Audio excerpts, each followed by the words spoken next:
Nous allons désormais passer à une autre partie du cours de pharmacologie générale qui va concerner quelques applications d'antagonistes et agonistes en tant que médicaments. Et nous allons commencer par la première classe qui est celle des antidépresseurs.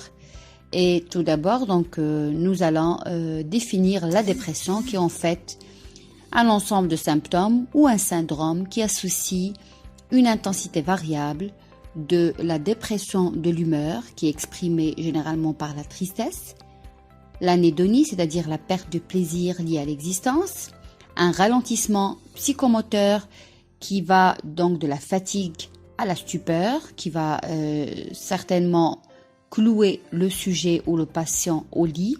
Et toutes ces perturbations et les grandes fonctions de l'organisme va en fait englober cette maladie qui est la dépression. Quel est le mécanisme d'action des antidépresseurs? Alors, les recherches sur les antidépresseurs ont démontré la mise en évidence dans la dépression de perturbations de la transmission synaptique de principales monoamines suivants: la noradrénaline, la sérotonine et la dopamine. Donc, ce sont les principaux neurotransmetteurs qui sont perturbés dans le cas de la dépression ou chez les dépressifs. De manière générale, alors ce qu'il faut retenir dans ce mécanisme d'action des antidépresseurs, c'est que ça agit soit par inhibition de la recapture de ces monoamines ou l'augmentation de leur biodisponibilité au niveau du site récepteur, ou ils entraînent une élévation de la concentration, par exemple en noradrénaline et en sérotonine, dans la fente synaptique. Les différentes classes des antidépresseurs qui sont sur le marché sont les antidépresseurs tricycliques, les inhibiteurs de la monoamine oxydase ou les IMAO, les inhibiteurs sélectifs de la recapture de la sérotonine, appelés aussi ISRS, et la dernière classe, ISRSNA, ce sont les inhibiteurs sélectifs de la recapture de la sérotonine et de la noradrénaline. Donc, 4 classes différentes les plus connues des antidépresseurs qui sont sur le marché. Donc, nous allons passer au mécanisme d'action impliqué dans le cas des inhibiteurs du recaptage de la noradrénaline et de la sérotonine. Donc, le mécanisme le plus important, bien sûr, c'est d'inhiber la pompe ou l'enzyme qui va recapturer la noradrénaline et la sérotonine qui est dans la fente synaptique. D'accord? Donc, la fente synaptique, c'est l'espace qui est entre un neurone et un autre. Et aussi, il joue un autre mécanisme d'action qui est en fait un blocage partiel d'autres types de récepteurs, à savoir histaminique, alpha-adrénergique, GABAergique et muscarinique. Muscarinique, c'est un sous-type de récepteur de l'acétylcholine, donc cholinergique. Quant au mécanisme d'action des IMAO, donc l'inhibiteur de la monoamine oxydase, ils agissent bien évidemment par inhibition de cette enzyme responsable du catabolisme de 3 neurotransmetteurs, la noradrénaline, la dopamine et la sérotonine. Passons maintenant aux inhibiteurs de recapture de la sérotonine. Ils sont considérés les moins toxiques. Leurs intoxications sont rares. Les cas de mortalité impliquant les ISRS sont pratiquement toujours survenus lors d'intoxication à plusieurs médicaments. Les indications des classes thérapeutiques relatives aux inhibiteurs de la recapture de la sérotonine et la recapture de la sérotonine et de la noradrénaline, dont d'autres pathologies autres que la dépression. Bien sûr, ça peut concerner les attaques de panique avec ou sans agoraphobie. Donc, attaque de panique, c'est un état extrême d'anxiété, état extrême de peur maladive, ou avec ou sans agoraphobie. Agoraphobie, c'est une phobie, c'est une peur qu'on a quand on est fermé dans des lieux clos, quand on est dans des lieux clos où il y a une insécurité pour la personne. Donc, c'est une sorte de phobie, c'est une sorte d'anxiété. Donc, dans ce cas-là, les médecins prescrivent donc c'est ce type de classe thérapeutique d'antidépresseurs. On a aussi les troubles obsessionnels compulsifs ou les TOC, où on peut prescrire aussi du Prozac par exemple. Dans le cas des troubles d'anxiété sociale, donc caractérisés par des phobies, c'est-à-dire sociales, dans la société, dans la foule, des anxiétés généralisées évoluant depuis moins de 6 mois, et des TOC de l'enfant et de l'adulte. On peut prescrire aussi un antidépresseur inhibiteur de la recapture de la sérotonine et aussi dans la prévention des récidives dépressives. Donc, on peut avoir des épisodes dépressifs qui peuvent revenir après un traitement d'un épisode dépressif. Donc, on peut avoir des récidives, c'est-à-dire des retours d'épisodes dépressifs. Dans ce cas-là, donc, il faut prescrire ce genre de traitement-là. Autre antidépresseur est thymine de structure tétracyclique qui n'a pas la toxicité des antidépresseurs. Ils sont dépourvus d'effets anticholinergiques puisqu'ils agissent par blocage partiel sur des récepteurs muscariniques cholinergiques et qui se traduisent, généralement ces effets secondaires se traduisent par une sécheresse de la bouche, une fatigue, des sueurs, etc. Pour schématiser les mécanismes d'action des antidépresseurs, en l'occurrence les antidépresseurs tricycliques sur la gauche et les IMAO sur la droite. Donc, comme vous voyez, pour les tricycliques, il y a un blocage de la pompe de la recapture du neurotransmetteur, donc confondu, noradrénaline, dopamine et sérotonine.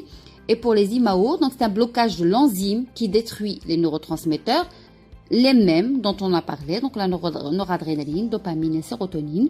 Donc, normalement, cette enzyme-là, qui est la monoaminoxydase, a pour rôle de détruire ces différentes monoamines. Quant à ce schéma, donc qui représente aussi le mécanisme d'action des inhibiteurs de la recapture de la sérotonine, qui en fait donc va inhiber l'enzyme qui recapture la sérotonine en cas de déficit, parce que chez un patient dépressif, on a généralement un déficit dans le taux de la sérotonine dans la fente synaptique. Donc on va inhiber cette enzyme-là qui va recapturer la sérotonine, qui va la faire rentrer dans l'espace du neurone donc présynaptique. Et le fait d'inhiber cette enzyme-là, il va augmenter le taux de ce neurotransmetteur qui est la sérotonine, qui va agir sur les différents récepteurs que vous voyez sur le neurone postsynaptique. Donc, vous avez différentes sous-classes de récepteurs sérotoninergiques, 5-HT1, 5-HT2, 5-HT3, 5-HT4, etc. jusqu'à 5-HTZ. Donc, chaque sous-récepteur a un rôle différent. Généralement, dans la dépression nerveuse, c'est le 5-HT1A qui est responsable de cet effet antidépresseur et les autres sous-types sont responsables d'autres symptômes tels que l'anxiété, l'agitation, l'insomnie, etc. Donc, dans cette diapositive, on continue toujours dans la classe thérapeutique des inhibiteurs de la recapture de la sérotonine. Donc, en fait d'augmenter, comme j'avais dit, la libération de la sérotonine dans la fente synaptique, il va directement être lié à une augmentation de sa neurotransmission par le récepteur 5-HT1A. Certains antagonismes, par exemple alpha-2, donc alpha-adrénergique, comme la mertazapine, ce sont des agonistes adrénergiques qui bloquent aussi les récepteurs 5-HT2 et 5-HT3. Donc le fait d'antagoniser ces récepteurs-là qui sont des récepteurs sérotoninergiques, ceci va permettre d'éviter les manifestations d'anxiété, d'agitation et d'insomnie ou les effets atropiniques qui sont des effets qui sont liés aux récepteurs cholinergiques bien évidemment, comme la sécheresse de la bouche, la sécheresse, donc les troubles visuels, donc des yeux, on a des troubles visuels, on a une baisse de la transpiration, on a une fatigue, etc. Donc, ils sont liés à ce genre de traitement. Récapitulant. Donc, quant à la neurobiologie de la dépression, se base principalement sur l'hypothèse monoaminergique qui postule que la dépression correspond à un déficit de 3 neurotransmetteurs, la noradrénaline, la sérotonine et la dopamine. Donc, la diminution de la concentration de ces neurotransmetteurs entraîne une augmentation du nombre des récepteurs ainsi que tout autre phénomène inconnu comme upregulation, downregulation, etc.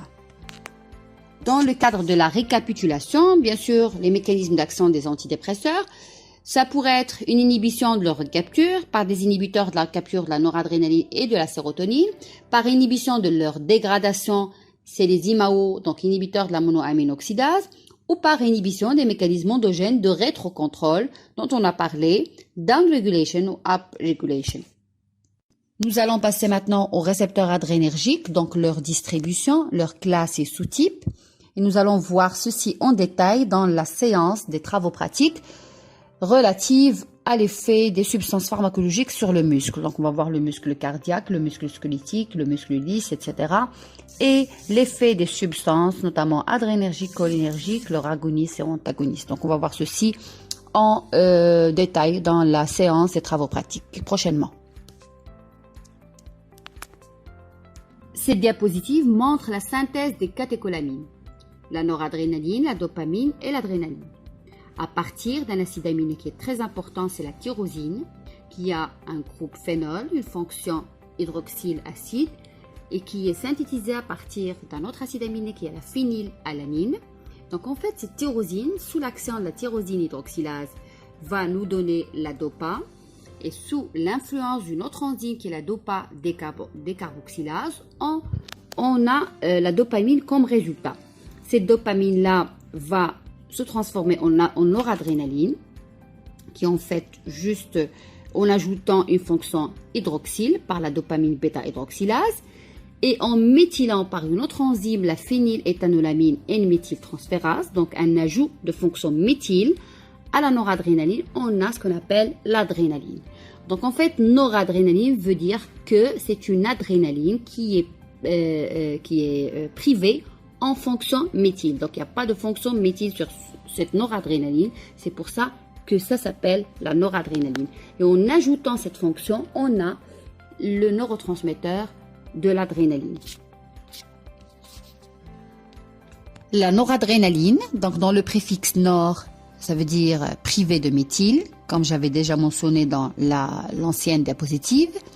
Donc, c'est un neurotransmetteur des neurones noradrénergiques du système nerveux central et des neurones postganglionnaires du système orthosympathique.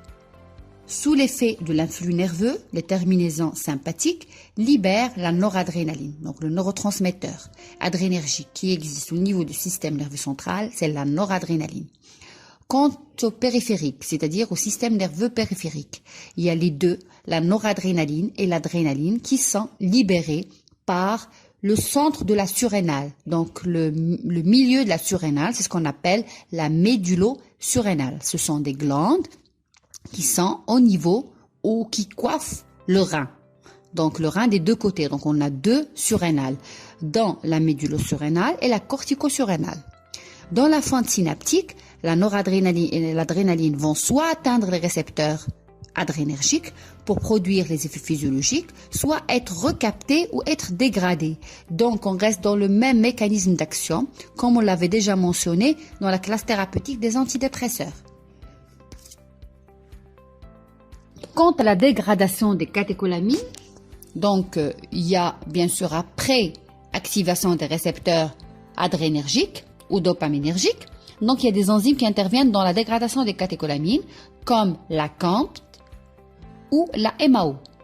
La COMT, donc COMT, catéchol oxyméthyltransférase, catalyse la méthylation d'un des deux atomes d'oxygène du N-catéchol. Ou la MAO, la monoaminoxydase qu'on a déjà donc citée dans la partie des antidépresseurs, qui catalyse la désamination oxydative des monoamines. Donc adrénaline, noradrénaline, dopamine, sérotonine transforme l'amine en aldéhyde. Donc c'est un mécanisme d'action parmi d'autres de la dégradation des catécholamines.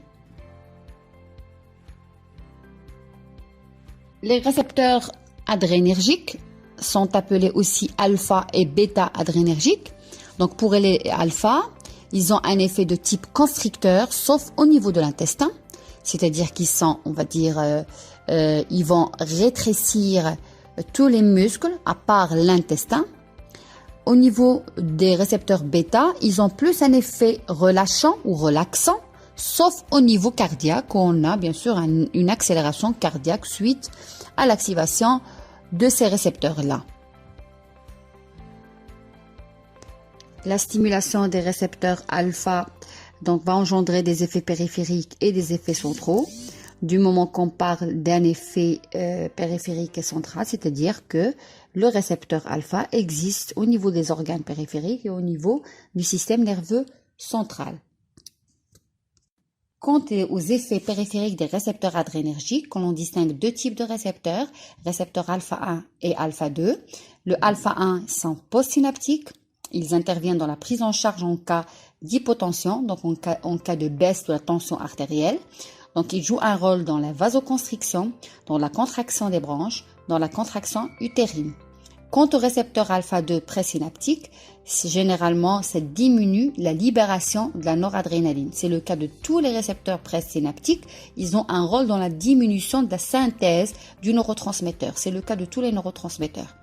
Donc, il y a même dans quelques cas de récepteurs alpha-2 qui sont postsynaptiques, ils jouent un rôle dans l'agrégation plaquettaire.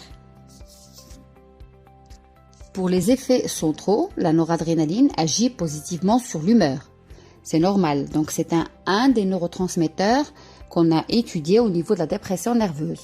Donc si on a un déficit au niveau de ce neurotransmetteur qui est la noradrénaline, on a généralement un état dépressif. Donc si la noradrénaline augmente dans la fente synaptique, on a un effet antidépresseur. Alors que via les récepteurs alpha-2, donc présynaptiques, comme on avait dit, tous les récepteurs présynaptiques jouent un rôle dans l'inhibition de la libération du neurotransmetteur. Dans notre cas, ça va être l'inhibition de la libération de la noradrénaline, donc cette diminution dans la fente synaptique, et ça va donner, ça va induire des effets tels que l'hypotension et la sédation. Donc hypotension veut dire la baisse de la tension artérielle et la sédation veut dire un état sédatif, un état calme, un état tranquille donc de l'individu. Quant au récepteur bêta, donc on en distingue plusieurs types, bêta 1, bêta 2, bêta 3, en fonction de la localisation de ces types de récepteurs sur les organes. Ça peut induire des effets périphériques que des effets centraux. Concernant les effets périphériques de l'activation des récepteurs bêta, on en distingue principalement donc le sous-type bêta 1 qui est au niveau du muscle cardiaque, donc la noradrénaline, quand il se fixe sur ce type de récepteur, ça va accélérer le rythme cardiaque, donc c'est un stimulant cardiaque. Quant au bêta 2, qui est donc sur d'autres organes, comme les vaisseaux, les bronches, etc., donc ça agit au contraire par une dilatation, donc par une dilatation des vaisseaux, ça s'appelle la vasodilatation, par une dilatation des branches et un relâchement de l'utérus. Donc tout dépend de l'indication thérapeutique recherchée. Par exemple, dans le cas de l'asthme, on cherche plus une bronchodilatation, donc une dilatation des branches, donc une activation de ce type de récepteur, bêta 2, va être une indication, va être une cible thérapeutique dans ce cas-là. Pour, par exemple, une femme enceinte qui a des contractions donc avant terme, donc il lui faut un médicament qui va agir sur ce type de récepteur pour relâcher son utérus parce que c'est un muscle et ça va diminuer les contractions, ça va éviter justement l'avortement. Quant au troisième type, bêta 3, ça augmente plus la lipolyse, donc la lyse des lipides et la thermogénèse. On continue toujours dans les récepteurs bêta-2 adrénergiques à titre d'exemple, donc les agonistes bêta-2 adrénergiques qui agissent dans le cas de l'asthme, comme j'avais déjà expliqué dans la diapositive précédente, et aussi dans le cas d'accouchement prématuré. Donc on peut les prendre soit par voie orale ou par voie aérienne. Donc en ce qui concerne les bêta-bloquants, donc communément appelés en médecine ou antagonistes des récepteurs adrénergiques, donc sur le plan scientifique, on les appelle ainsi. Donc, on distingue deux types, les lipophiles et les hydrophiles. Et d'ailleurs, tous les médicaments qui sont lipophiles, ils sont hautement métabolisés, ils ont une demi-vie courte. Alors que les bêta-bloquants hydrophiles, ils sont peu métabolisés, ils ont une demi-vie longue. Donc, tous les deux sont utilisés en fonction de l'indication thérapeutique, en fonction de l'urgence, en fonction de plein de conditions médicales. Donc, ça dépend donc de la prescription médicale, ça dépend de la maladie, etc. Quant aux effets thérapeutiques des bêta-bloquants ou des antagonistes des récepteurs bêta-adrénergiques, ils ont bien sûr un effet principalement cardiovasculaire. Ils diminuent la fréquence cardiaque, ils sont chronotropes négatifs, ils diminuent la contractilité myocardique, donc ils sont ionotropes négatifs. Le débit cardiaque, la pression artérielle sont diminués suite à l'administration de ces médicaments-là, qui sont des antagonistes bien évidemment des récepteurs bêta-adrénergiques, diminuent la vitesse de la conduction auriculo-ventriculaire, donc ils sont dromotropes négatifs, ils diminuent l'excitabilité cardiaque, donc ils sont batmotropes négatifs. Donc il faut avoir en tête toutes ces terminologies parce que ça concerne le rythme cardiaque en relation avec les récepteurs adrénergiques et notamment bêta-adrénergiques. Donc on va revoir tout ça rapidement au niveau des travaux pratiques. Donc, tous les effets cardiovasculaires qu'on vient de citer dans la diapositive précédente vont bien sûr rentrer dans le mécanisme des effets anti-hypertenseurs. Donc, du moment qu'il va baisser la tension artérielle, il va baisser le débit cardiaque, il va diminuer la contractilité. Donc, il baisse aussi le tonus sympathique par une action centrale. Donc, ils sont utilisés comme traitement anti-hypertenseur. Comme indication thérapeutique des bêta-bloquants ou des antagonistes des récepteurs bêta-adrénergiques, donc il y a l'hypertension artérielle bien évidemment et l'insuffisance cardiaque, puisqu'ils induisent des diminutions au niveau de la fréquence cardiaque et de la pression artérielle, de la contractilité, etc., dont on a parlé dans la diapositive auparavant. Ils sont aussi prescrits dans le cas de l'hyperthyroïdie. Donc, l'hyperthyroïdie, c'est le fonctionnement excessif de la thyroïde. Donc, on a un fonctionnement donc de manière excessive et accélérée de cette glande-là qui est la thyroïde. Et aussi dans le glaucome, qui est en fait une maladie dégénérative du nerf optique, donc qui induit une perte de la vision progressive. Nous allons passer maintenant à un autre type de récepteurs, ce sont les récepteurs cholinergiques qu'on va voir aussi dans les travaux pratiques du muscle, les effets des substances pharmacologiques.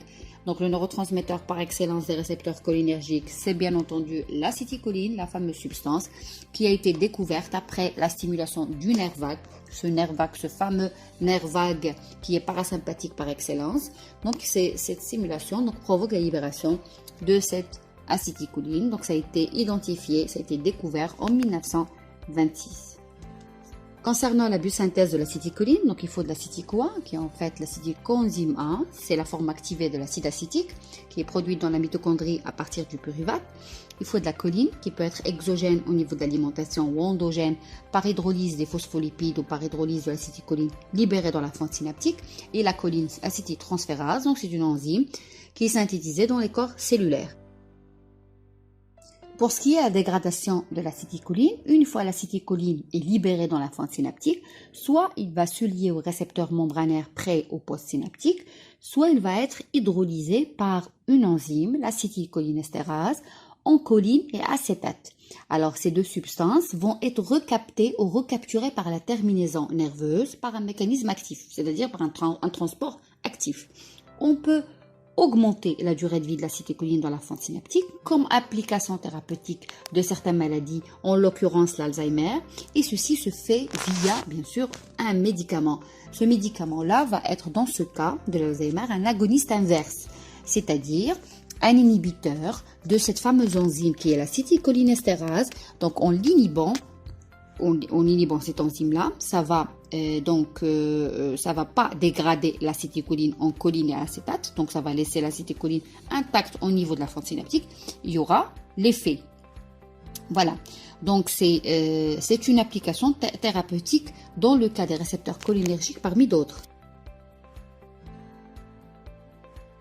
Quels sont les sous-types des récepteurs cholinergiques? On retrouve les récepteurs nicotiniques et les récepteurs muscariniques. Alors, les récepteurs nicotiniques sont des récepteurs à canal ionique, alors que les récepteurs muscariniques sont des récepteurs métabotropes, c'est-à-dire ils sont couplés aux protéines G. Alors, pour les récepteurs nicotiniques, on a l'agoniste comme c'est la nicotine. Donc, la nicotine qu'on extrait, c'est un alcaloïde extrait du tabac. Et l'antagoniste, c'est l'hexaméthonium. Donc, pour les muscariniques, donc l'agoniste, c'est la muscarine.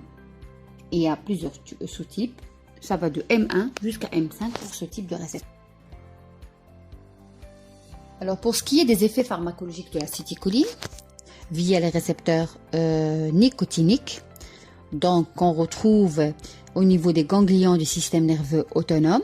Donc, la libération de l'acétycholine se fait au niveau de la terminaison de fibres préganglionnaires du système sympathique et parasympathique. Donc, on peut retrouver l'acétycholine dans les fibres préganglionnaire au niveau du système parasympathique et sympathique.